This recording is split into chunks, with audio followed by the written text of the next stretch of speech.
রাধে রাধে। তো বন্ধুরা, সবার প্রথমে আপনারা ভক্তি ভরে গোপাল ঠাকুরকে প্রণাম করে নিন। আর আমিও এসেছিলাম এখানে পুজো দিতে। তো সংসারে আধা কাম শেষ করে হাতে 1 থেকে 1.5 ঘন্টা সময় নিয়ে চলে আসি এই যে গোপাল ঠাকুরকে সেবা করাবো। আর বাকি আধা টাইম তো চলে যাবে রান্না বাড়া করতে। তো এইভাবেই চলে আসলাম এখন রান্নাঘরে। তো রান্নাঘরে ফ্রিজ খুলে দেখলাম প্রথমে কি আছে, কি রান্না করব। এটা আমার রোজকার নিয়ম হয়ে গেছে। তো আমি ভেবেছি এখন বাঁধাকপি নিয়ে চলে আসলাম। তো ভেবেছি বাঁধাকপি দিয়ে মটরশুঁটি আলু দিয়ে একটা ঘন্ট করব আর ডাল বানাবো। তো ডালটা এদিকে বসিয়ে দিয়েছি, ডালটা সিদ্ধ হচ্ছে। আর যেহেতু আজকে টমেটো দিয়ে ডালটা বানাবো আর বাঁধাকপির জন্য আমি আলুটাকে এখানে ফ্রাই করতে দিয়ে দিয়েছি। একটু হলুদ একটু লবণ দিয়ে আলুটা ফ্রাই হয়ে যাবে। আর এদিকে ডালটাও সিদ্ধ হয়েছে, তো তার জন্য আমি একটু হলদি গুঁড়ো দিয়ে দিয়েছি।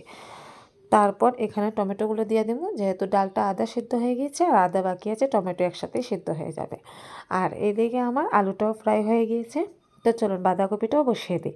তো বাঁধাকপিটার জন্য ফোড়ন দিতে হবে। ফোড়নে আমি দিলাম জিরে, একটা শুকনো লঙ্কা, একটা তেজপাতা দিয়ে আমি বাঁধাকপিগুলোকে দিয়ে দিয়েছি।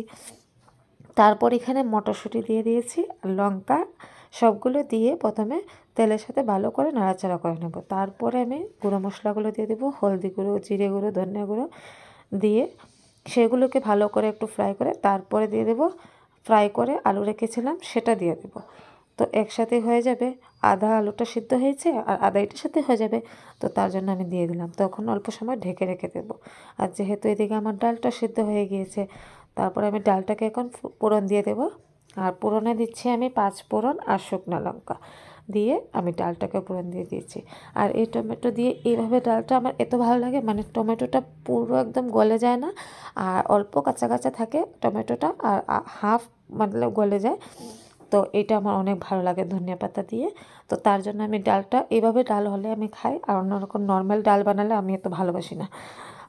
তো এইদিকে বাঁধাকপিটা নাড়াচাড়া করে দিয়ে ভাবছিলাম তো খালি শুধু ডাল আর বাঁধাকপি দিয়ে হবে না। তো এইদিকে বেগুন আর একটা টমেটোকে পুরা দিয়ে দিয়েছি, যে টমেটো দিয়ে ভর্তা করব। আর এইদিকে বাঁধাকপিটা হয়ে আসছে, তো তার জন্য আমি অল্প পরিমাণে লাস্টে চিনি দিয়ে দিচ্ছি। তো চিনি দিয়ে তারপরে গরম মশলা আর অল্প পরিমাণে ঘি দিব, দিয়ে তারপর নাড়াচাড়া করে সেটাকে আমি নামিয়ে নেব। এই যে অল্প ঘি দিয়ে দিয়েছি।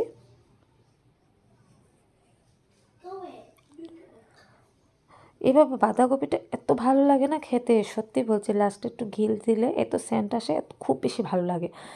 আর এদিকে ভর্তাটা হয়ে গিয়েছে আমার যেহেতু, তো আমি ভর্তার জন্য পেঁয়াজ আর একটা শুকনো লঙ্কা ভেজে নেব প্রথমে। আর কাঁচা কাঁচা থেকে কাঁচা কেটে দেওয়ার থেকে পেঁয়াজটা আমি এভাবে ভেজে দিলে আমার অনেকটাই ভালো লাগে। তো তার জন্য ভেজে আমি এভাবে ভর্তা করি। আমি জানি অনেকে এইভাবেই ভর্তা করে, আবার কেউ কেউ আছে যে কাঁচা কাঁচাও কেটে পেঁয়াজটাকে, তো লঙ্কা কাঁচা কেটেই ভর্তা করে। তো আমার এদিকে হয়ে গেছে রান্নাবাড়া। তো আমি এখানে এই যে বাঁধাকপির ঘন্ট, ডাল আর ভর্তা আর অল্প স্যালাড নিয়ে চলে আসলাম খাওয়ার জন্য। আর ও পিছন দিকে এইভাবে করছে, আমি প্রথমে সত্যি কথা বলছি আমি একটুকু দেখিনি যে ও কী করছিল কি না।